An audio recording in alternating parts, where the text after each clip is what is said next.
जब कोई टूरिस्ट जाते हैं तो एक कॉन्वॉय बनता है, Yes. पुलिस आगे पीछे होती है और इस कंडीशन के साथ कि कोई इंटरेक्शन नहीं होगा उनके साथ, तभी लोग आगे बढ़ पाते हैं। जी दूसरी तरफ हम देखते हैं कि एक अप्रोच थी जीएस घुर्ये की, जी एक अप्रोच थी नेहरू जी की, एक थी वेरियर एल्विन की। जी।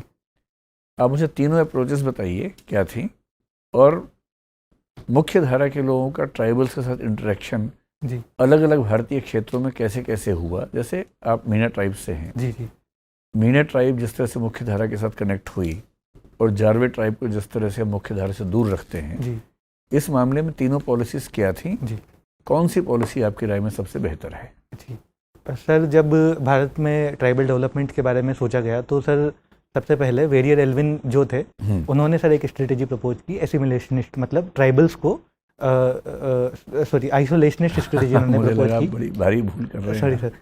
तो उन्होंने सर कहा कि ट्राइबल्स को आइसोलेट करके रखा जाए, एक नेशनल पार्क उन्होंने थ्योरी दी। नेशनल पार्क, उसका मतलब था कि ट्राइबल को बिल्कुल मेन स्ट्रीम से अलग हटा के डेवलप किया जाए उनके हिसाब से। And that is what we are following in Andaman Nicobar. जी सर, किस हद तक, क्योंकि उनका जो कॉन्टेक्ट है वो काफ़ी कम है। ठीक है। और उसके बाद सर फिर जो जीएस घुर्ये थे उन्होंने काफ़ी क्रिटिसाइज़ किया वेरियर एल्विन को। उन्होंने कहा कि ये तो बिल्कुल उनके साथ उनको इक्वल फुटिंग पे नहीं रखना, डेवलपमेंटल जो अपॉर्चुनिटीज़ उन तक नहीं पहुंचाना होगा। और ये उन्होंने तो ये भी कहा कि जो ट्राइबल है वो बैकवर्ड हिंदूज़ है और उन्हें इस मेन स्ट्रीम फोल्ड में इंटीग्रेट करना हमारी जिम्मेदारी है। तो उन्होंने असिमिलेशनिस्ट उन्होंने स्ट्रेटेजी दी। लेकिन जो हमारे honourable prime minister Nehru ji थे, उन्होंने कहा कि ना तो उन्हें असिमिलेट करना अच्छा होगा क्योंकि उनकी जो कल्चरल आइडेंटिटी है वो डिफरेंट है, उनका लॉस हो जाएगा। तो हम चाहेंगे कि एक इंटीग्रेशनिस्ट अप्रोच हो। उन्होंने ट्राइबल पंचशील का सिद्धांत दिया। उन्होंने कहा कि ट्राइबल को उन्हीं की नीड के हिसाब से डेवलप करना चाहिए, उन पे कुछ बाहर से थोपना नहीं चाहिए और धीरे धीरे उनके कल्चर को उन्हीं के हिसाब से उन्हीं के लोग डेवलप करें।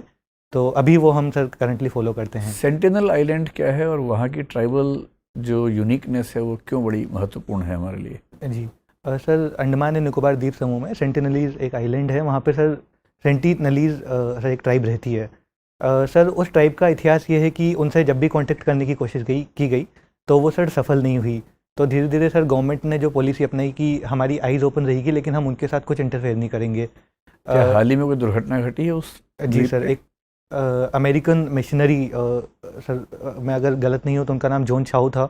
तो वो वहाँ पे गए और उनकी हत्या हो गई। तो उन ट्राइबल का ये दिखता है कि वो अभी भी किसी से कांटेक्ट नहीं करना चाहते हैं। ट्राइब और कास्ट में क्या डिफरेंस है? क्या हम ये मान सकते हैं कि एक कॉन्टिन्यूम के दो पार्ट्स हैं या ये अपोजिट चीज़ें हैं? जी सर, जो ट्राइब है वो उसकी सर कुछ स्पेशल कैरेक्टरिस्टिक धीरे धीरे निकल के आई है। जैसे सर उनका समाज से सर इकोनॉमिक जो उनका डेवलपमेंट है वो थोड़ा कम है, समाज से उनका कांटेक्ट कम है, आइसोलेशन में रहने की उनकी थोड़ी प्रवृत्ति है।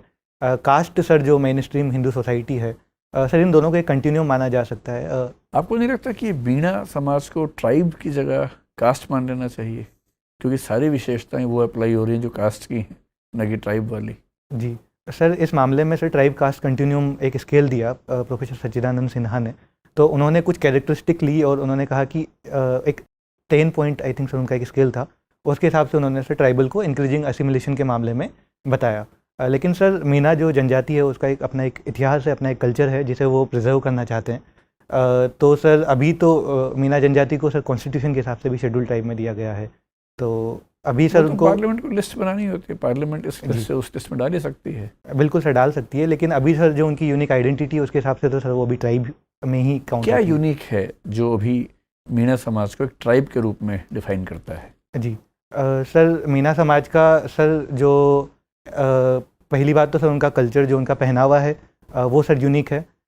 उनकी सर जो नेचर के साथ सर जो एक जो बॉन्डिंग है, जो उनका ग्रामीण जो परिवेश है सर वो थोड़ा सा यूनिक है। इसी वजह से सर उन्हें मेन स्ट्रीम सोसाइटी से थोड़ा सा अलग माना जा सकता है। ठीक है सर। राघवेंद्र, मानव के विकास में शिक्षा का क्या महत्व है? सर शिक्षा मानव के सर्वांगीण विकास में सर योगदान देती है। सर उसको अपने परिवेश की जानकारी देना, अपने आसपास विश्व में जो चीज़ें हो रही है उनकी करेक्ट अंडरस्टैंडिंग देना, उसके रोजगार में सर शिक्षा सहायता करती है। तो शिक्षा की कौन सी ऐसी विधि हो सकती है या है जो व्यक्ति के मेधा को कुंठित करती है और उसके ज्ञानार्जन की प्रक्रिया को हतोत्साहित कर देती है? जी सर ये तब हो सकता है जब जिस माध्यम में उसको शिक्षा दी जा रही हो वो उसको सर समझ में नहीं आए। जैसे सर अभी कोई जैसे प्राइमरी जो स्कूल है सर, उनमें अगर बच्चे को पढ़ाया जाए सीधा इंग्लिश मीडियम में या किसी और माध्यम में, तो हो सकता है सर वो इन्फीरियर फील करे और उसकी जो इच्छा है ज्ञान अर्जित करने की वो प्रभावित हो सकती है। एक वो हो गया भाषा, और सर दूसरा हो सकता है कि जो उसके जो शिक्षक हैं उनका सर जो एटीट्यूड हो सकता है वो अगर हो सकता है कि उन्हें डिप्रेसिंग करने वाला हो। एक सर हो सकता है एक्सट्रीम कंपटीशन हो जहाँ पे कुछ बच्चे बिल्कुल ही लेक्ड फील करें, वो ये मानने लग जाए कि हम पर ज़्यादा ध्यान नहीं दिया जा सकता है। सर एक कास्ट के हिसाब से भी जैसे प्राचीन कई एग्जाम्पल देखने को मिलते हैं जहाँ पर सर बच्चों को अलग बिठाया जाता है, तो सर वो उन्हें डिमोटिवेट करती है कि हम आगे नहीं पढ़ पाएँ क्योंकि उनको वो इक्वल अपॉर्चुनिटीज़ नहीं मिलती थी। हालांकि सर अभी इसमें काफ़ी प्रोग्रेस है। अच्छा, तो नई शिक्षा नीति आपको लगता है कि इन समस्याओं को एड्रेस कर पा रही है या किया करने का प्रयास किया गया है? जी सर। सर नई शिक्षा नीति में सर काफ़ी सारे प्रोविज़न हैं जो प्रारंभिक प्राइमरी एंड हायर जो एजुकेशन है सर उनको बिल्कुल ओवरहोल करने का वो काम कर रही है। जैसे सर प्रारंभिक शिक्षा में ये कहा गया है कि कक्षा 8वीं तक जो बच्चे हैं उनको उनकी मातृभाषा में शिक्षा दी जाए। उनमें सर जो एनरोलमेंट रेशियो है, ग्रोस एनरोलमेंट रेशियो, उसको भी सर बढ़ाने की बात की कक्षा 8वीं तक अगर विद्यार्थी अपनी मातृभाषा में अध्ययन करेगा जी, फिर 9वीं से अचानक वो अपनी भाषा बदलेगा जी, तो क्या वो निरंतरता कायम रह पाएगी उसके ज्ञानार्जन की? जी सर, इसके लिए 3 लैंग्वेज पॉलिसी का सर एक बड़ा अच्छा प्रोविज़न है। उसमें ये है कि सर जिस लैंग्वेज में वो पढ़ाई कर रहा है उसके अलावा इंग्लिश को एक सर सप्लीमेंट्री लैंग्वेज के रूप में से पढ़ाया जाता है। 3 लैंग्वेज फार्मूला को सबसे पहले आज़ादी के बाद कब अपनाया गया? सर जहाँ तक अगर मैं याद कर पा रहा हूँ तो सर कोठारी कमीशन के बाद सर 3 लैंग्वेज फार्मूला 1960s में सर उसको इम्प्लीमेंट किया गया था। क्या उसका प्रभाव अभी तक दिखता है? सर उसका प्रभाव अभी भी, जैसे सर उसको चेंज करने की जब कोशिश की गई दोबारा इम्प्लीमेंट करने की, तो सर सदर्न स्टेट का उसमें जो विरोध है वो दिखता है कि वो चाहते हैं कि कोई भी बाहरी लैंग्वेज को हम पर इम्प्लीमेंट ना किया जाए। तो एक ऐसा फार्मूला जो 4 दशक से सफल नहीं हो पाया उसको फिर से लागू करने का प्रयास, जी, क्या एक प्रूडेंट पॉलिसी मूव है ये?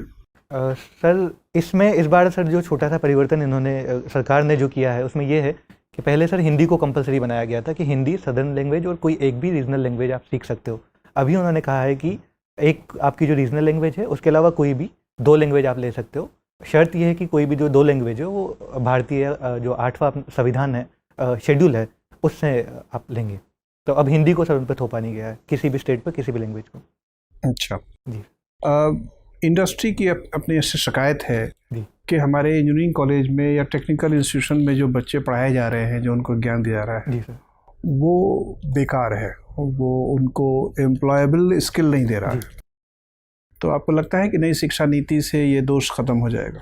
जी सर, नई शिक्षा नीति में इंडस्ट्री एकेडमिया लिंकेज के लिए प्रावधान किए गए हैं, तो सर उससे काफ़ी हद तक सर अप्रेंटिसशिप और इन सब चीज़ों से एम्प्लॉयबिलिटी है जो बढ़ाई जा सकती है। जैसे कि सर अभी रिपोर्ट्स आती है कि लगभग 60% जो स्नातक जो लोग करते हैं वो एम्प्लॉयबल नहीं है। तो ये जो 60% एम्प्लॉयबल नहीं है, क्या ये excessive commercialisation of professional education का नतीजा है? क्या हमने अपने शिक्षा के पूरे तंत्र का इतना कारोबारीकरण कर दिया है कि गुणवत्ता पर किसी का ध्यान नहीं है, परसेप्शन डेवलपमेंट पे सबका ध्यान है? जी, जो पिछले कुछ सालों में सर जो ग्रोथ हुई है, जो कॉलेजेस की ग्रोथ हुई है सर, उसमें जो ज़्यादातर फोकस होता है वो केवल जो अंडर ग्रेजुएट कोर्स होता है उसे पास करने में होता है। लिंकेज पे सर क्वालिटी पे उतना ध्यान नहीं दिया जाता है। तो सर नेशनल एजुकेशन पॉलिसी है सर वो इस चीज़ में बिल्कुल सर सहायता करेगी हमें कि लेकिन ये नॉन एम्प्लॉयबिलिटी वाली जो समस्या है ज़्यादातर प्राइवेट कॉलेजेस में है। सरकारी कॉलेज के विद्यार्थियों को एम्प्लॉयमेंट मिल जाता है, प्राइवेट सेक्टर खुद ही एम्प्लॉयमेंट देना चाहता है। जी, वैसे ही प्राइवेट जो मेडिकल कॉलेज हैं उनमें भी प्रॉब्लम है, लेकिन सरकारी मेडिकल कॉलेज अच्छा है। तो ये जो एक्सपेरिमेंट हमने पिछले 91 से लेकर अभी तक जो 3 दशक किया है, privatisation of education and health sector, इसके परिणाम बहुत सुखद नज़र नहीं आ रहे हैं। जी सर। इस आलोक में क्या आपको लगता है कि कम से कम शिक्षा और स्वास्थ्य जैसे क्षेत्रों के निजीकरण की नीति को समीक्षा करके बदलना चाहिए? सर निजीकरण अपने आप में सर इन सब चीज़ों का एकमात्र कारण नहीं हो सकता है। सर हमें जो नीड है वो है सर एक अच्छे रेगुलेटर की, जहाँ पे सर भले ही उसका हम प्राइवेटाइजेशन कर दें, लेकिन अगर रेगुलेशन अच्छी होती है, स्टैंडर्ड अगर अच्छे जो सेट किए जाएंगे, तो प्राइवेट कॉलेजों से भी बच्चों का जो स्तर है